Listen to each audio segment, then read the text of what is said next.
उत्तम ने आज अपनी ऑफिस से छुट्टी ली थी।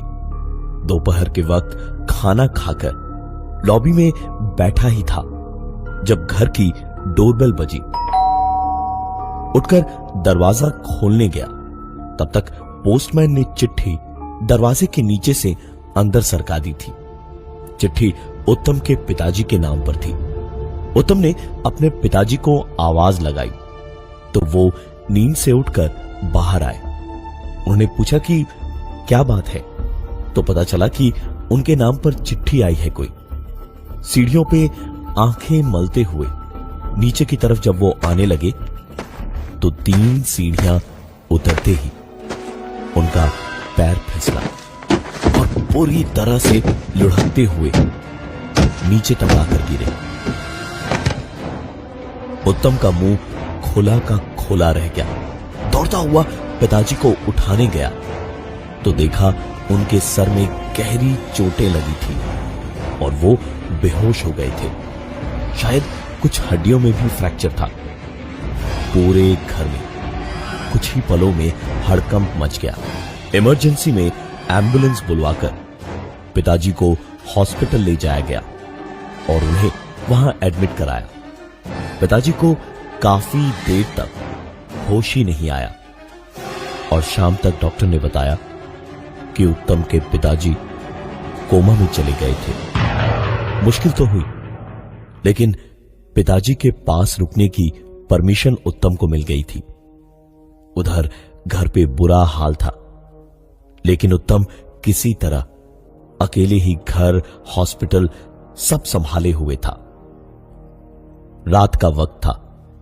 पिताजी को जिस कमरे में रखा था उसका सिर्फ एक छोटा नाइट बल्ब ही जला रखा था। काफी देर तक बैठे बैठे आखिरकार रात जब घिरी तो हॉस्पिटल के सन्नाटे में नींद उत्तम को भी आ ही गई। लेकिन सोते सोते उसे लगा जैसे किसी ने उसके बालों में अपने हाथों को फिराया हो। एक झटके से उत्तम उठा तो पाया पूरे कमरे में सिर्फ एसी की घरघराती आवाज और साथ बाकी मशीन्स की ही आवाज थी। उत्तम ने एक लाइट और जलाकर देखी तो उसके दिल में पिताजी को हंसता खेलता देखने की उम्मीद एक बार फिर से जागी। पिताजी कोमा से जाग चुके थे और बड़ी बड़ी आंखें खोले उत्तम की ओर देखे जा रहे थे। उत्तम तुरंत बाहर की ओर भागा और डॉक्टर को लाने नीचे गया। डॉक्टर और पूरा स्टाफ सब सुनकर हैरान कि इतनी जल्दी कोई कोमा से बाहर कैसे आ गया। सब लोग वापस उत्तम के पिताजी वाले कमरे में भागे और वहां पहुंच के उन्होंने देखा कि सचमुच उत्तम के पिताजी की आंखें खुली हुई थी और वो उत्तम को एकटक बिना पलक झपकाए, बिना हिले डुले देखे जा रहे थे। डॉक्टर ने उनको करीब से देखा, फिर नब्ज देखी, धड़कन देखी और उत्तम से कहा, आई एम सॉरी मिस्टर उत्तम, आपके पिताजी अब इस दुनिया में नहीं रहे।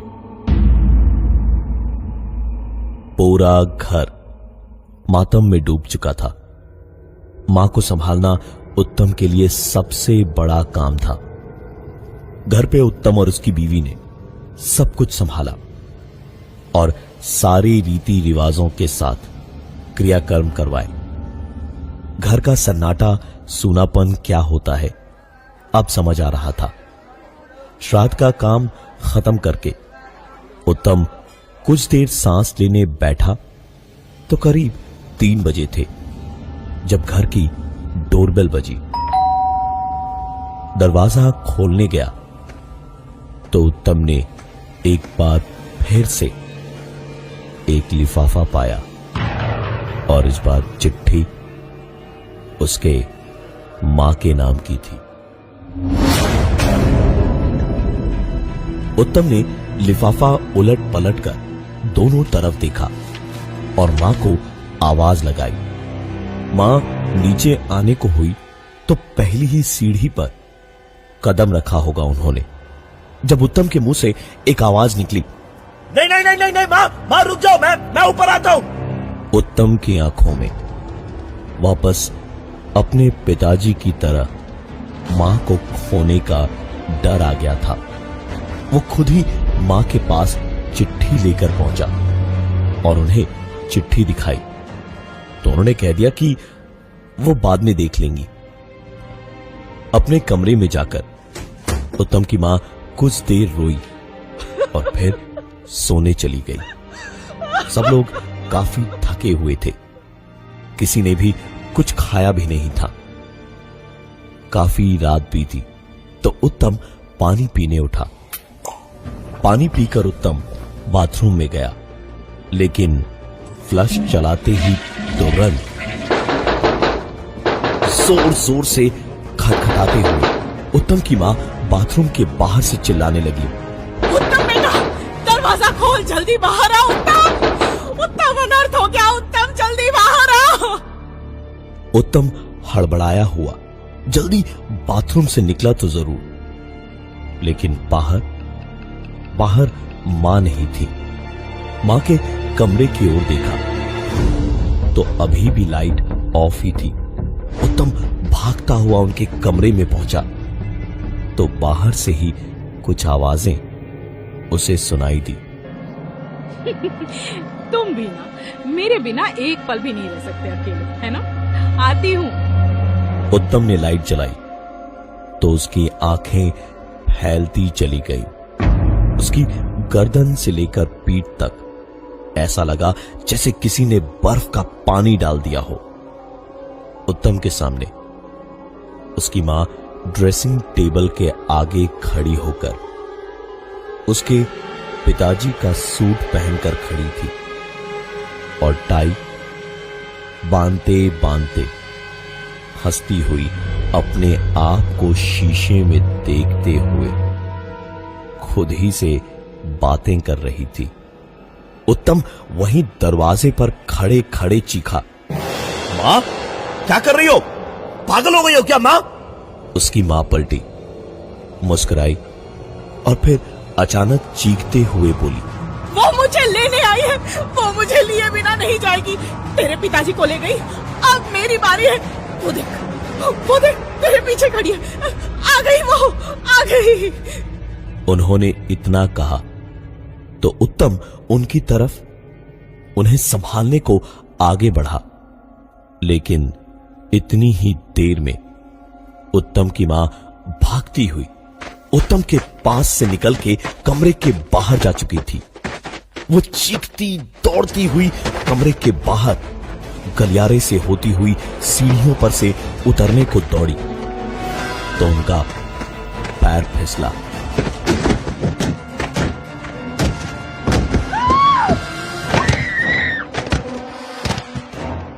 उत्तम की मां सीढ़ियों से नीचे गिरी, लेकिन पिताजी की तरह वो बच नहीं पाई। उन्होंने मौकाए वारदात पर ही अपना दम तोड़ दिया। उत्तम के ऊपर पहाड़ सा टूट पड़ा था। 10-15 दिन के अंदर ही मां और पिताजी दोनों को खो दिया था। किसी तरह उसने खुद को संभाला। एक अनजाना सा डर उसके दिल में घर कर चुका था। उसे हर वक्त खटका सा लगा रहता था कि कब क्या हो जाए। मां की भी 13वीं का दिन आया। श्राद्ध वगैरह का काम खत्म हुआ तो दोपहर का ही वक्त था। उत्तम आंखों में सबसे छुपाकर आंसू लिए हुए मां पिताजी के कमरे में पहुंचा और कुछ देर बस यूं ही पूरे कमरे को देखता रहा। एक अजीब सी थकान भरी कराह के साथ रोता हुआ मां पिताजी के पलंग पर बैठा तो आंसू पूरी तरह सब्र का बांध तोड़कर छलक गए। अगर बीवी ने उत्तम को ऐसे रोते हुए देख लिया तो वो भी कमजोर पड़ जाएगी। यही सोचकर आंखों से आंसू पहुंचने लगा तो उसकी नजर सामने टेबल पर पड़ी तो उत्तम ने देखा कि मां और पिताजी के नाम आई हुई वो दोनों चिट्ठियां सामने रखी थी। उसने दोनों चिट्ठियां उठाई और फाड़कर उनमें लिखा क्या था ये देखा तो उत्तम का हाथ तुरंत ही उसके मुंह को ढक गया कि डर से कहीं चीख न निकल जाए। दोनों चिट्ठियां खाली थी लेकिन आखिर में बस एक ही चीज लिखी थी, आपकी आज्ञाकारी सुमन। उत्तम इतनी बुरी तरह घबरा गया था कि उसके हाथ से दोनों चिट्ठियां गिर गई। इसी बीच एक बार फिर से घर की डोरबेल बजी। उत्तम ने दोनों चिट्ठियां उठाकर अपने जेब में रखी और दरवाजे तक पहुंचते पहुंचते उत्तम की आंखों में खौफ नाचने लगा था क्योंकि एक और चिट्ठी उसके सामने दरवाजे के नीचे से सरका के रखी हुई थी। उत्तम ने चिट्ठी उठा के तुरंत दरवाजा खोला और बाहर देखा तो पोस्टमैन या कोई और वहां था ही नहीं। उसने चिट्ठी पलट कर देखी। इस बार चिट्ठी उसकी बीवी के नाम पे आई थी। उत्तम के दिल में डर, परेशानी और बेचैनी साफ साफ दिख रही थी क्योंकि ये चिट्ठी भी वैसे ही लिफाफे में आई थी जैसे लिफाफे में बाकी दोनों चिट्ठियां आई थी। उसने वो चिट्ठी बिना खोले ही अपनी जेब में रख ली और चुपचाप जाकर अपने कमरे में सो गया। उसने अपनी बीवी को कुछ नहीं बताया। रात किसी तरह कटी और सुबह जल्दी तैयार होकर उत्तम ऑफिस के लिए निकल गया और ऑफिस में पहुंचकर बिल्डिंग की छत पे जाके उत्तम ने जेब से तीनों चिट्ठियां निकाली और जेब में अपना लाइटर ढूंढने लगा। जब लाइटर नहीं मिला तो उत्तम ने तीनों चिट्ठियां बस यूं ही फाड़नी शुरू कर दी, टुकड़े टुकड़े करके वहीं छत पे ही कोने में कागज के टुकड़े फेंके। और तभी उत्तम का फोन बजा। फोन उसकी बीवी का था जिसने रोते रोते बताया कि घर में कोई है शायद। वो सो रही थी और नींद में ही किसी ने अभी अभी बहुत बुरी तरह मारा पीटा है उसे। उत्तम तुरंत उठकर घर की ओर भागा और कुछ आधी घंटे के बाद घर पहुंचकर उत्तम ने अपने सामने दरवाजे पर देखा तो तीनों चिट्ठियां वहीं सामने पड़ी थी। उत्तम ने तीनों चिट्ठियां उठाई और अंदर घुसकर देखा। उसकी बीवी वहां सोफे पर बैठी रो रही थी और उत्तम के आते ही उससे लिपटकर बिलख बिलख कर रोने लगी। उसके पूरे बदन पर खरोंचें लगी थी। चोटें गहरी नहीं थी पर दर्द से कहीं ज्यादा उसके दिल में इस वक्त डर था। उत्तम ने उसे बिठाकर पानी पिलाया और उसे शांत किया। कुछ देर के बाद उत्तम की बीवी जब खाना बनाने लगी तो उत्तम उठा और बाहर निकलकर तीनों चिट्ठियां हाथ में लेकर उन्हें जलाने गया। तो जैसे ही घर के बाहर उन चिट्ठियों ने आग पकड़ी, इधर अंदर से उत्तम की बीवी की चीखें सुनाई देने लगी। उत्तम ने जल्दी चिट्ठियां वहीं फेंकी और दौड़कर अंदर घुसा तो देखा कि उसकी बीवी किचन के अंदर धों धों करके जल रही थी। शायद गैस लीकेज या किसी तरह उसके कपड़ों में आग लग गई थी। उत्तम ने तुरंत ही मोटा सा कंबल निकाला और उसे लपेट लिया, लेकिन तब तक बहुत देर हो चुकी थी। एम्बुलेंस बुला के अपनी बीवी को ट्रॉमा सेंटर ले जाते वक्त रास्ते में जाते जाते उसे पूरी कहानी समझ आ रही थी। सुमन उसके गांव की लड़की थी जो कुछ खास पढ़ी लिखी नहीं थी। अनाथ तो थी, लेकिन परिवार पैसे वाला था और गांव की इस अनाथ लड़की को उसके रिश्तेदार किसी भी कीमत पे पार करना चाहते थे। मां बाप ने भी उत्तम की शादी दहेज के लालच में सोच जबरदस्ती करवा दी, लेकिन उत्तम को शहर की पढ़ी लिखी लड़की से शादी करनी थी, जिसके साथ वो अपने दोस्तों के बीच उठ बैठ सके और उसका कोई मजाक न बनाए। एक लड़की से मुलाकात भी हुई जो आज उसकी बीवी थी और उससे प्यार भी हुआ, लेकिन शादी वो बिना सुमन से अलग हुए हो ही नहीं सकती थी और सुमन को तलाक देने पर उसके हिस्से की सारी मिली हुई प्रॉपर्टी चली जाती। एक रात खाने पर सुमन के सामने उत्तम ने उस लड़की से शादी की बात की तो सुमन बिदक गई, चीखने चिल्लाने लगी। तो सास ससुर ने बातों में बहला फुसला कर उसे बिठाने के बहाने सीढ़ियों से नीचे धकेल दिया। सुमन को चोट तो लगी, पर वो जिंदा थी अभी। उत्तम की दूसरी बीवी भी कम नहीं थी। सुमन के कपड़ों में आग उसी ने लगाई थी और सुमन ने 2 घंटों में हॉस्पिटल पहुंचने से पहले ही दम तोड़ दिया। किसी को कुछ पता नहीं चला और कोई केस हो भी नहीं पाया, क्योंकि उत्तम की गर्लफ्रेंड की गवाही से सब लोग बच गए। 2 महीने के बाद दोनों की शादी हुई और आज सुमन का जन्मदिन था। ठीक 1 साल पहले सुमन अपने जन्मदिन पर ही मारी गई थी। उत्तम हॉस्पिटल में बैठे बैठे झपकियां ले रहा था जब अचानक मशीन की आवाज बढ़ते बढ़ते तेज होती गई और उत्तम की बीवी तड़पने लगी। उत्तम डॉक्टर को बुलाकर लाया, लेकिन उतनी देर में सब कुछ शांत हो चुका था।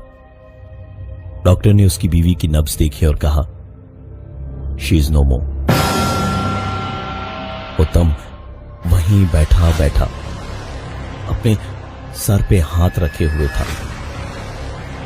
जब उसकी नजर बिस्तर के पास टेबल पर पड़ी एक चिट्ठी पर गई। उठा के देखा तो चिट्ठी उत्तम के नाम की थी। उत्तम उठकर चिट्ठी लेकर वहां से बाहर भागा तो सीढ़ियों के पास फिसल गया और पूरी तरह से लड़खड़ाता हुआ 15-20 सीढ़ियां नीचे गिरकर बेहोश हुआ। बेहोशी में ठंडक और अजीब सी महक से उसे समझ आ रहा था कि स्पिरिट से उसके जख्मों की मरहम पट्टी होने वाली थी, लेकिन लगभग तुरंत ही तेज जलन सी होने लगी और कानों में एक आवाज गूंजी, आप चाहे जैसे हो, पति परमेश्वर हैं, हमारे साथ ही रहेंगे। कराहते हुए आंख खोली तो उत्तम ने देखा कि उसके बदन पर स्पिरिट की बोतल उड़ेलकर किसी ने आग लगाकर अपना बदला पूरा कर लिया था। तो कैसी लगी आपको ये कहानी? हमको कमेंट में जरूर बताना।